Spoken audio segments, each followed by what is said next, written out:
Il nous rejoint ce mardi, c'est Yves Salty. On parle de sex bomb parce que c'est l'anniversaire de Tom Jones.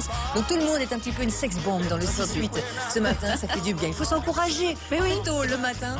Il est docteur en sciences, sexologue et nous parle sexualité et vie de couple. On va parler sex bomb, Yves Salty, bonjour, de la femme de 40 ans. Bonjour Sarah, bonjour Sophie. Bonjour Yves. Bienvenue dans le 6-8 ce matin. Alors qu'attend la femme de 40 ans de son homme? Ah, bon, il y a... Grande question. Donc, il y a déjà 3 catégories de femmes. Ici, quand on va parler de la femme de plus de 40 ans, qu'est-ce qu'elle attend des hommes? Donc, il y a la femme seule. Donc, il y a la femme qui est en relation éphémère ou bien la femme maîtresse, qui joue le rôle de maîtresse avec quelqu'un qui est en couple, ou bien la femme en couple. Donc, il y a ces 3 types de femmes. Commençons par la femme seule, alors, la quarantaine, j'imagine qu'elle n'aura probablement pas d'enfant. J'espère bien, hein, Oui. donc... Quoique, en la général. science, En la général. nature, etc., tout est possible. voilà. Tout est possible, tout est possible aujourd'hui. Il y a beaucoup de femmes qui vont jusqu'à 44, 45 ans, mais bon, on essaie de dire aux femmes de pas plus de 42, 44 ans, parce que le taux de trisomie augmente. Si dans les femmes qui sont seules, il y a aussi 2 catégories de femmes. C'est la femme qui n'est pas en recherche de homme et la femme qui est en recherche de homme. Donc, quand on prend la femme qui n'est pas en recherche d'un homme, il y en a celles qui sont très heureuses de la situation. Elles n'ont pas peur de la solitude. Elles ont des copines, elles ont des copains, donc elles ne cherchent pas.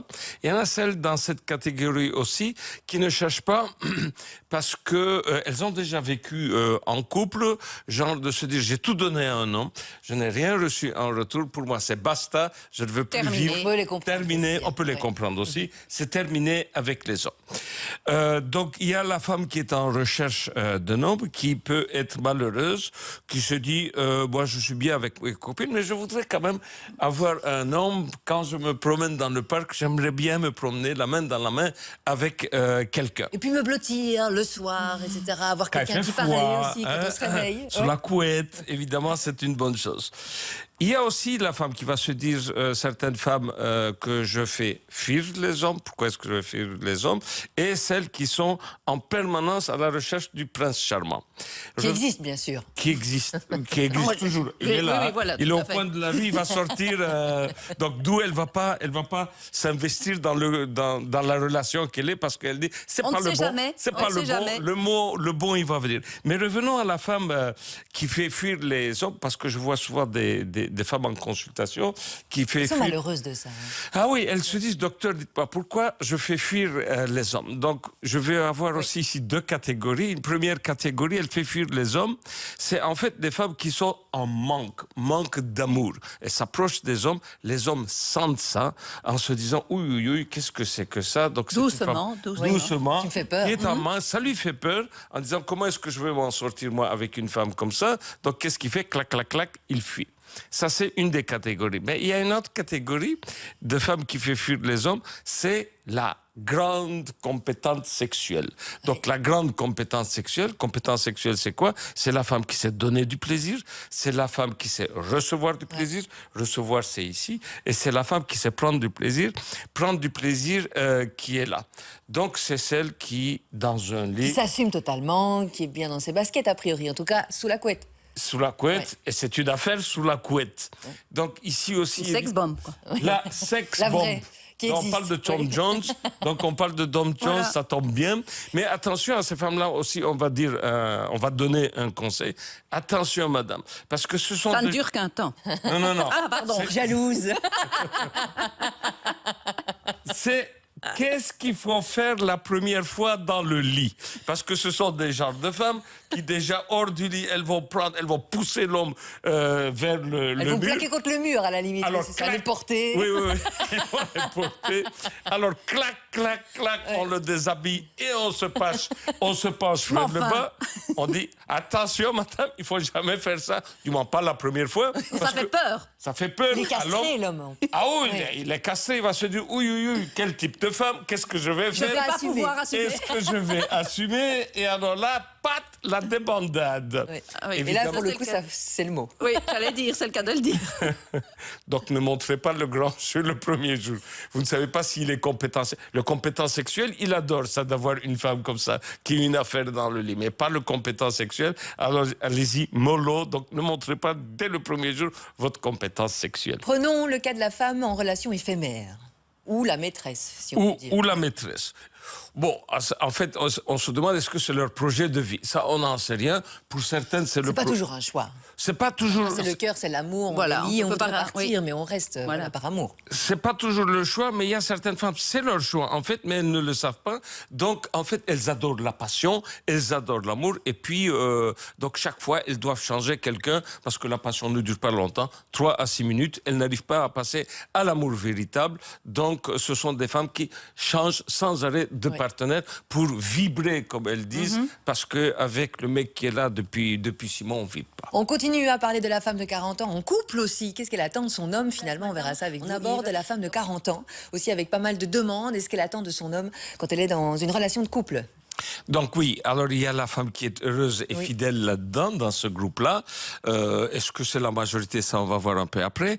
Donc, rien à signaler, tout se passe très très bien. C'est la femme qui a su bâtir un bon pont relationnel avec son mari, ce qui veut dire que les 3 piliers sont là. Donc, bonne amitié, bon sentiment amoureux et bonne entente au niveau de la Vous sexualité. êtes assez d'accord, Sophie, avec ces 3 piliers? C'est vraiment la base pour une relation de couple. Non, mais vous pouvez nous parler. Je passe un examen.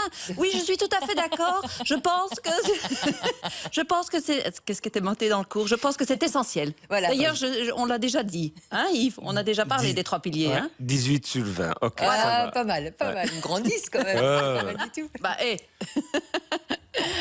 Mais à côté de ça, évidemment, toutes les femmes ne sont pas heureuses dans leur couple. Il y a la femme malheureuse.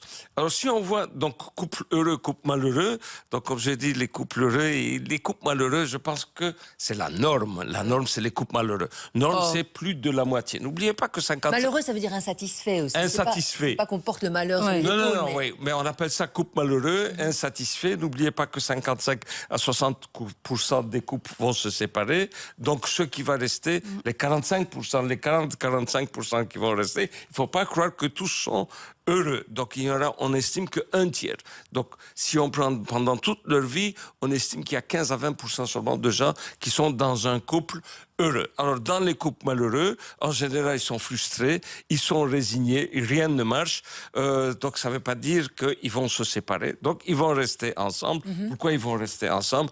Parce qu'il y a des enfants, parce qu'il faut payer encore la maison, parce qu'on a peur de la solitude, et puis parce que c'est aussi de la pauvreté. On voit beaucoup de femmes qui sont seules avec les enfants, qui avaient une bonne vie socialement et financièrement, et puis d'un coup elles deviennent pauvres, elles entendent la sœur, la cousine qui est pauvre, donc elles ont peur de ça. Votre conseil alors en tant que spécialiste pour ces femmes-là, c'est de quitter le couple finalement, d'essayer de prendre les choses en main et de se séparer ou pas? Ah non, d'abord faire une thérapie de couple, de voir ce qui ne va pas. Parce que les gens, ils pensent que l'herbe est plus verte à l'extérieur et ils se séparent.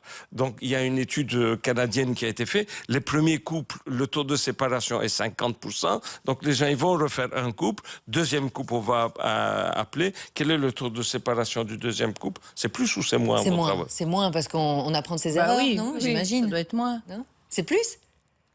Donc, 50... On a 0 pointé. C'est vous qui avez 0 là. Hein. Le délai est dépassé. Mauvaise note.